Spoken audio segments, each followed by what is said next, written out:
pouvoir d'attirer le serpent tout en protégeant la jambe du pisteur.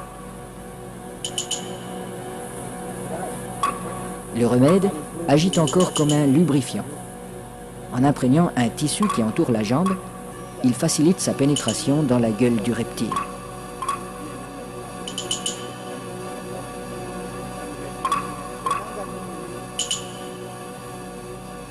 La jambe appât restera en principe intacte, car le python avale simplement cette proie qui vient à lui.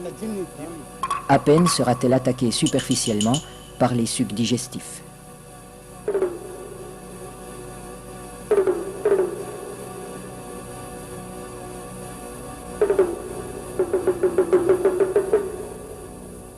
Cette chasse n'est pas sans risque. Un python particulièrement puissant pourrait entraîner l'homme dans son repère. La jambe restée à l'extérieur limite ce danger, mais le pisteur court le risque d'être désarticulé.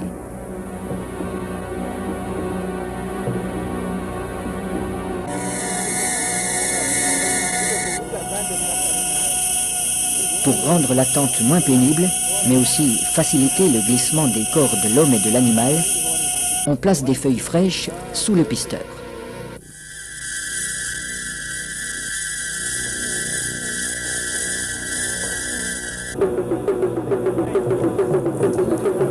Sa jambe est déjà avalée au-delà du genou quand il commande qu'on le tire en arrière.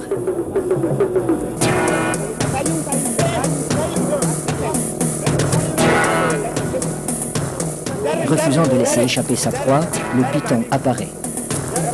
Les aides tirent de façon irrégulière. Il secoue le python pour l'empêcher de trouver un point d'appui. Le pisteur relève son pied à angle droit pour ferrer le serpent, à la manière d'un hameçon. L'animal se sent piégé, mais il ne peut plus lâcher la jambe. Le python est maintenu allongé. Il faut éviter qu'il ne s'enroule. Cette position lui enlève une grande part de sa force. Pour dégager sa jambe, Naina déchire la gueule du python au couteau.